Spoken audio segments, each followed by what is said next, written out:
Tapi ya, shalom, selamat malam teman-teman di mana saja teman-teman berada.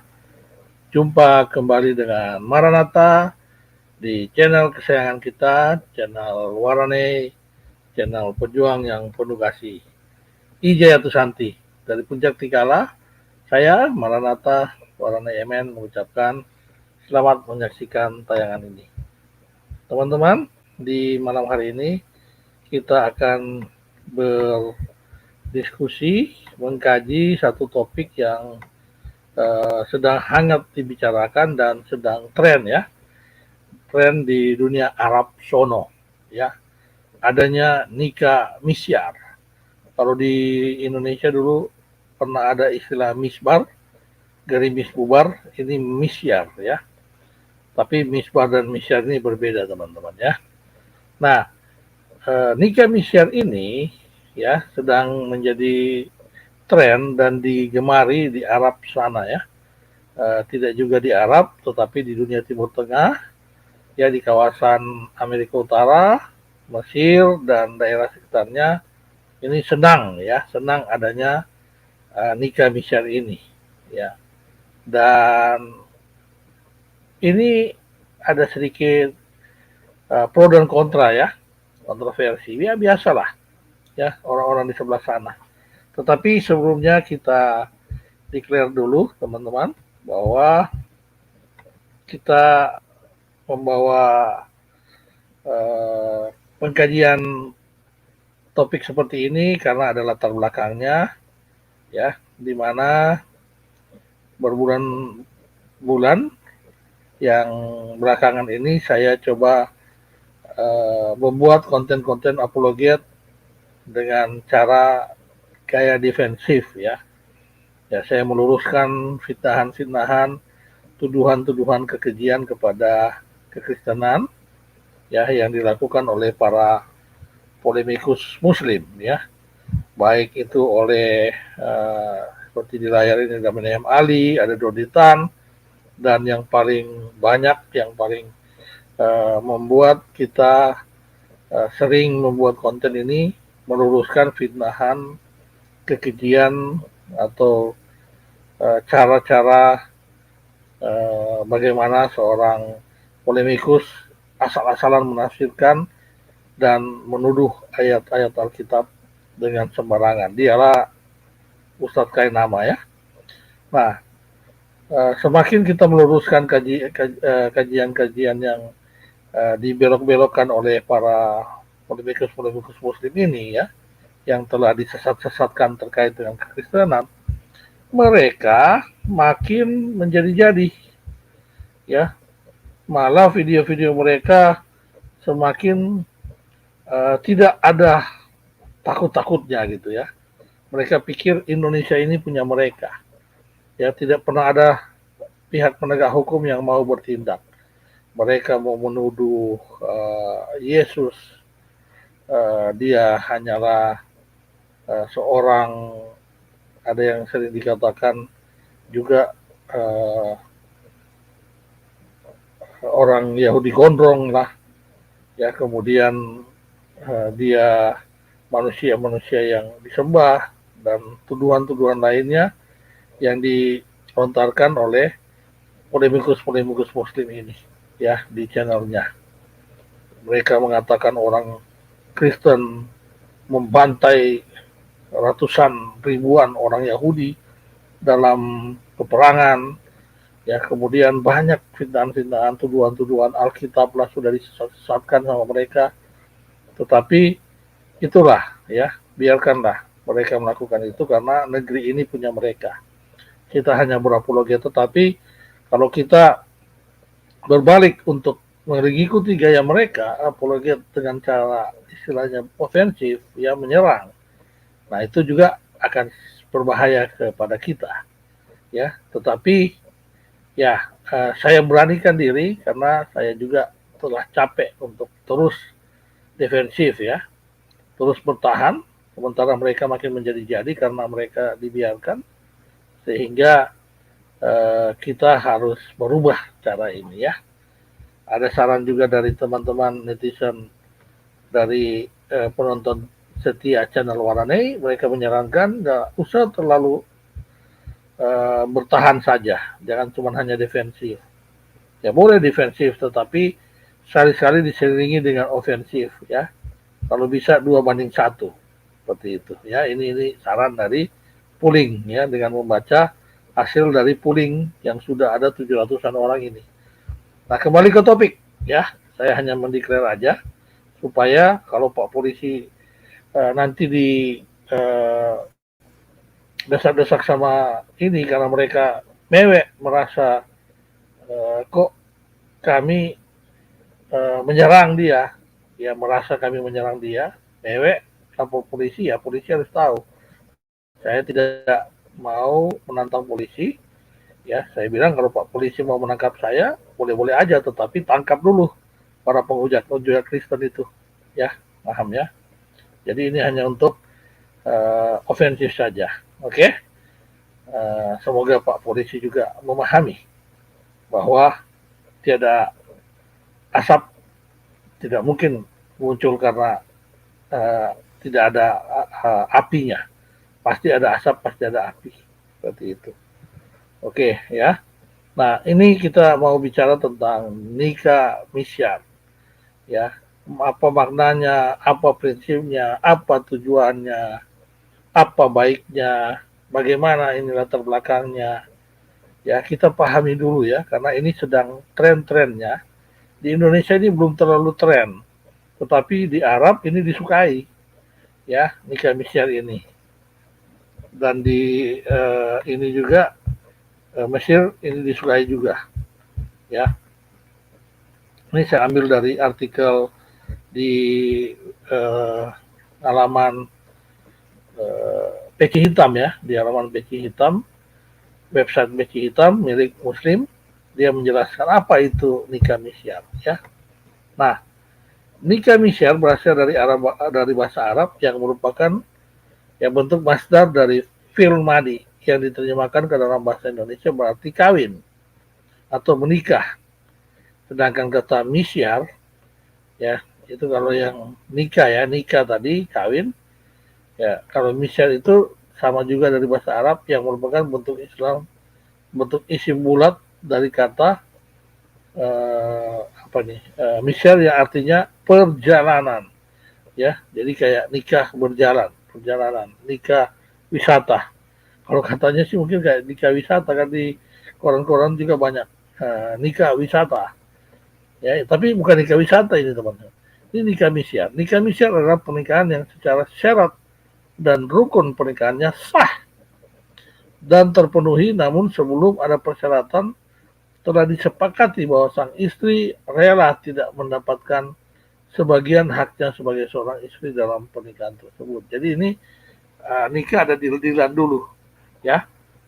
Istrinya bilang, nikahi saya dong, nanti saya bolehlah saya jadi istri ke 5 pun nggak masalah, tetapi saya nggak usah dikasih jatah pun nggak masalah ya, yang penting kita boleh berstatus menikah. Nah itu ya, jadi ada deal-dealan di mana pihak wanita ini selalu menjadi pihak yang saya katakan pihak yang kalah ya dalam deal-dealan ini, pihak yang merasakan kerugian, tapi mereka tidak rugi gitu, tidak merasa rugi karena ada hal lain yang mereka ingin capai. Nah, pernikahan misyar ini katanya telah dipraktekkan di Arab Saudi dan juga Mesir, dan telah diresmikan di Arab Saudi melalui fatwa yang telah dikeluarkan oleh Sheikh Abdul Aziz bin Baz. Di Mesir juga telah berlaku sejak tahun 99. Kalau di Arab tadi 96. Di Mesir 99. Masih baru teman-teman. Di Indonesia belum nyampe ya. Nanti kalau sudah mulai tren di Indonesia, sudah mulai terkenal di Indonesia, orang Indonesia ini mau begini ya. Nah, sekarang kan yang lagi terkenal teman-teman, di pemerintahan itu ada yang istilahnya staycation ya. Staycation itu ya sama juga dari vacation, tapi dia nggak nikah.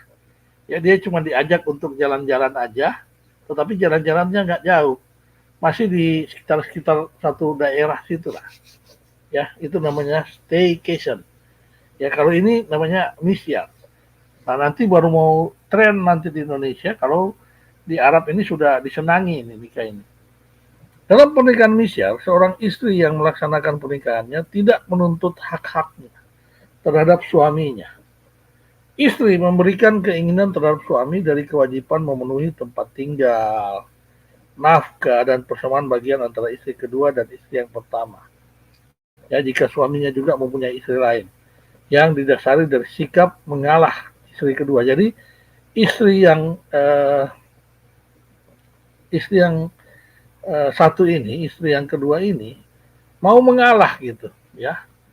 Nah, mirip-mirip juga dengan kisahnya si uh, salah satu istri dari Nabi ini ya, Nabi Muhammad ya, junjungannya para RT6 ya.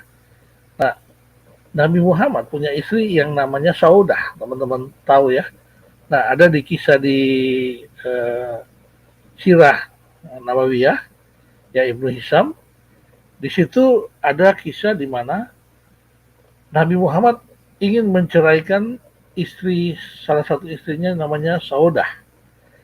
Saudah ini istri kedua ketika Khadijah meninggal. Beberapa bulan setelah Khadijah meninggal, ada kawannya dari Khadijah menjodohkan Muhammad ini dengan Saudah dan juga dengan Aisyah ya. Jadi ada dua yang dijodohkan, Aisyah dan Saudah. Diambil dua-duanya. Hanya saja Aisyah belum bisa dipakai ya, masih bisa karena masih terlalu kecil ya, usia masih 9 tahun, harus digedein dulu gitu ya. Jadi kasihan kalau 9 tahun langsung dipakai gitu. Jadi Aisyah ini digedein dulu sampai umur 12 tahun baru dipakai. Ya, tapi Saudah ini sudah langsung bisa dipakai. Dan Saudah ini juga janda ya.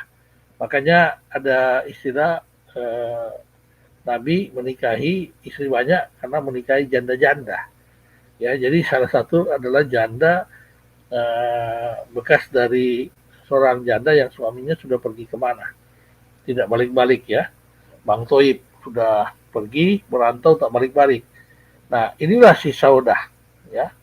Dan Saudah ingin diceraikan karena Saudah ini juga badannya sedikit gemuk, bukan sedikit lagi, banyak gemuk berisi dan juga sudah tua ya, seumur dengan mungkin Khadijah ya, jadi sudah tua, sudah ya pokoknya istilahnya mau diceraikan lah.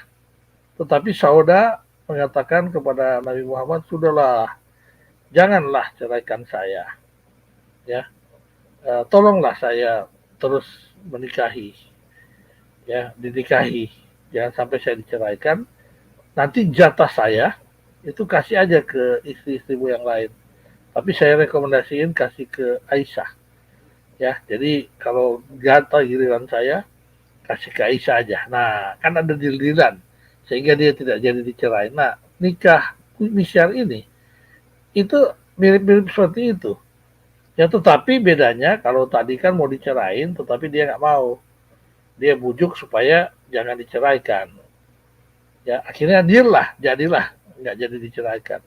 Tetapi kalau nikah misyar ini mirip tetapi berbeda karena ini adalah istri baru ya, istri baru yang tadi mau dijadikan istri, dinikahkan, tetapi boleh ada hak-haknya dia, itu tidak perlu untuk dipenuhi semua hak-hak sebagai istri kedua, istri kesekian, itu boleh, nggak usah diberikan juga nggak apa-apa. Artinya ada deal-dealan juga seperti itu ya.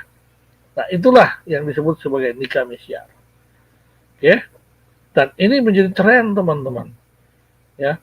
Jadi di Arab sana, di Mesir ini menjadi sangat disukai ya.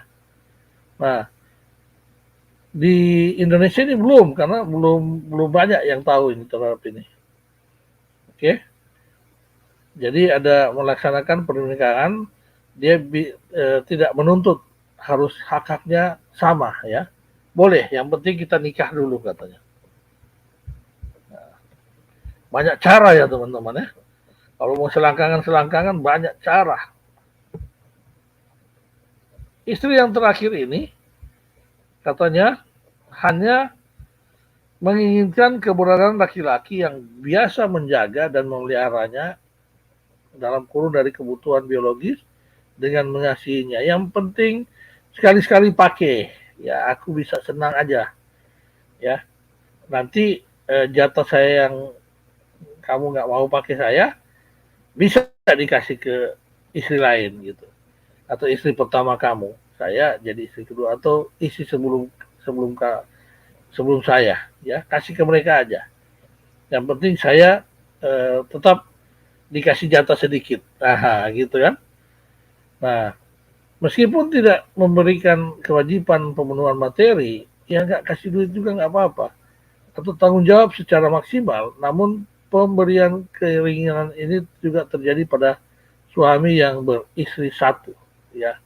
Bisa juga kalau cuma istri satu, ya kalau dia mau misyar, nggak harus poligami. Istri satu pun kalau dia mau misyar, diterima seperti itu, ya.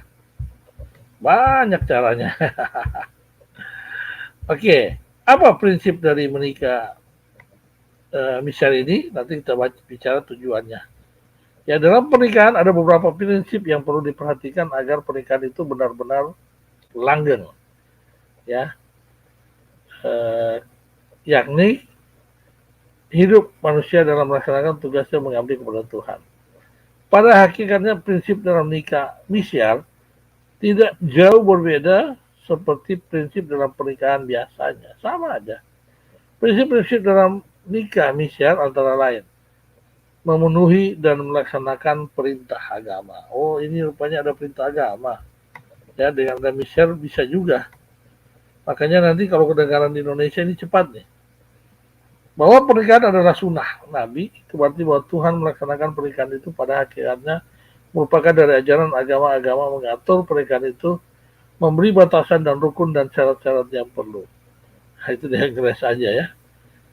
Sebenarnya dia nggak bisa definisikan lagi apa yang menjadi makanan haram ya, seperti itu.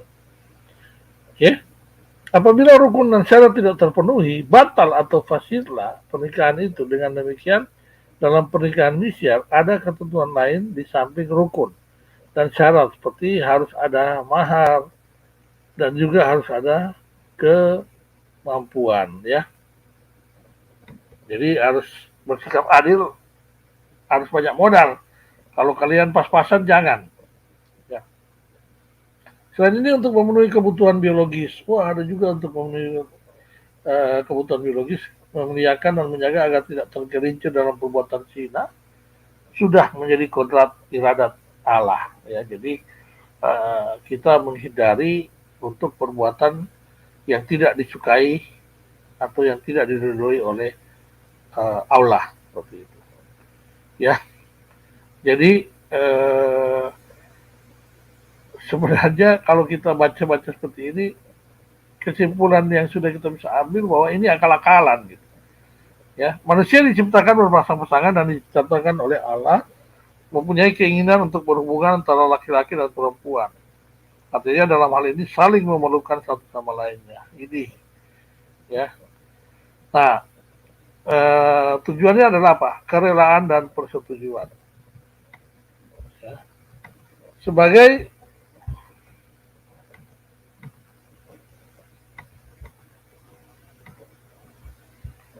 kerelaan dan persetujuan. Oke.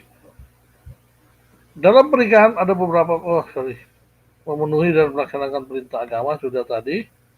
Kerelaan dan persetujuan sebagai salah satu syarat yang harus dipenuhi oleh pihak yang hendak melaksanakan nikah ini adalah ikhtiar. Ikhtiar itu tidak dipaksa, sukarela, voluntary, ya, tidak dipaksa. Pihak yang melangsungkan perkawinan itu dirumuskan dengan kata-kata kerelaan calon istri dan suami atau sama-sama rela menjalani hal tersebut. Jadi ada semacam kerelaan. Prinsip kerelaan ini dalam pernikahan misyar merupakan unsur yang utama untuk melaksanakan pernikahan ini. Yes, jelas ya. Di mana kerelaan sang istri yang disadari dari sikap mengalah istri untuk tidak diberikan hak nafkah dari suami berupa materi. Wah, ini kalau sudah ada gangguan-gangguan dalam rumah tangga ini juga bagus ya. Jadi bisa dipraktekkan ini. Jadi untuk menikah satu kali dalam seumur hidup atau pernikahan ada selamanya, di sini dijelaskan tujuan pernikahan antara lain untuk dapat keluarga, untuk ketenangan, ketentraman, ya, dan juga antara cinta serta kasih sayang. Semua ini dapat dicapai hanya dengan prinsip bahwa pernikahan adalah untuk selamanya, bukan hanya dalam waktu tertentu saja. Ya, nikah misyar memiliki beberapa tujuan. Nah, ini yang kita harus lihat ya. Muslim ini kalau yang begini nih mereka doyan, karena hal ini bisa membuat keuntungan bagi mereka. Seperti nikah misyar ini, pertama alasannya untuk menambah keturunan.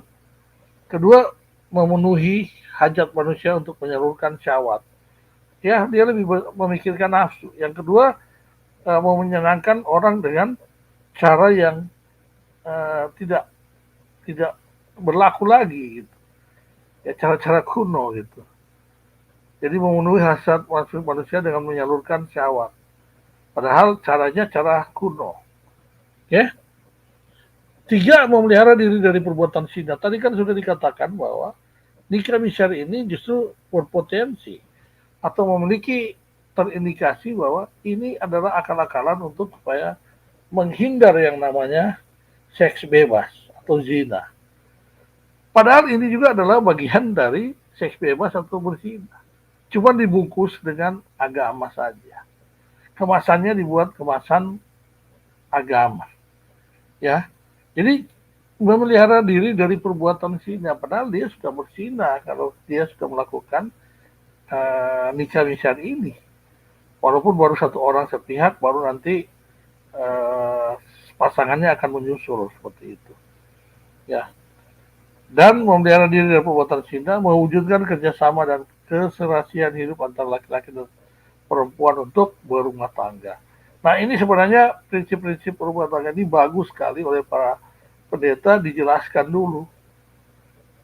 Ya, supaya mereka tidak terombang-ambing, anak-anak muda ini tidak terombang-ambing, dan mereka memiliki stand yang cukup, ya, sehingga apa yang dilakukan selalu berhasil. Nah, ini yang kita tunggu-tunggu. Seharusnya kita langsung menggunakan ini ya teman-teman ya. Jadi kelihatan sekali ada akal-akalan memelihara diri dari perbuatan zina dan mewujudkan kerjasama dan keseriusan hidup antara laki-laki dan perempuan untuk rumah tangga. Waduh ya, itulah ya cara mereka akal-akalannya terlihat. Nah, di artikel yang lain dikatakan ini sebenarnya, kalau tadi kan artikelnya seakan-akan pro, ya, sangat berpihak untuk segera kalau bisa perbanyak nikah Mirza ini, ya. Tetapi pendapat lain mengatakan Arab Saudi bukannya senang dengan tren ini, malah Arab Saudi sedang pusing dengan tren nikah karena hanya menghalalkan pergaulan bebas sebenarnya. Nah, ini jadi kesannya seperti ini teman-teman. Ya, jadi Arab Saudi memang tren ini, tetapi mereka menjadi pusing karena alasan yang dikemukakan sebelum mereka melakukan hubungan lainnya, hubungan biologis seperti itu ya. Jadi itu yang harus kita jadikan standar acuan dulu secara internal kita di sini. Seperti itu ya. Oke, teman-teman, di artikel sini dikatakan bahwa nikah misyar itu adalah kedok pergaulan bebas.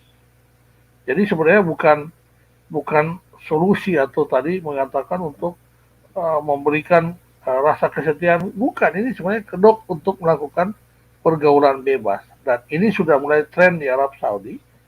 Ya, mereka supaya tidak terkesan bergaul bebas, ya mereka melakukan nikah misyar ini. Tadi kan sudah dibilang supaya apa? Supaya dianggap positif, dianggap sudah berkeluarga walaupun ada istri sebelumnya sudah dipisahkan atau sudah menerima seperti itu. Ya, jadi ini sebenarnya akal-akalan aja nikah misal ini supaya terasa bahwa orang menikah misal ini sudah terlegitimasi dan dibolehkan oleh Allah SWT ya. Ya silakan kalau memang di sana dibolehkan oleh SWT, tapi di Kristen tidak bisa seperti itu. Ya hati-hati wanita Kristen, jangan sampai salah melangkah, ya jangan sampai kalian tergoda hanya dengan nafsu sesaat. Oh pria itu ganteng sekali, ya, oh tajir banyak uang. Nah hanya karena nafsu sesaat itu akhirnya kita meninggalkan keselamatan yang ada di diri kita yang dianugerahkan oleh Tuhan kita Yesus Kristus. Nah teman-teman, kita akan berjumpa lagi pada tayangan yang lain. Semoga pemberitahuan kami terkait dengan nikah misal ini menjadi sebuah pedoman, ya, menjadi sebuah patokan sehingga kita semua bisa hidup lebih baik lagi. Tuhan menyertai kita semua. Salam kebajikan. Haleluya. Amin.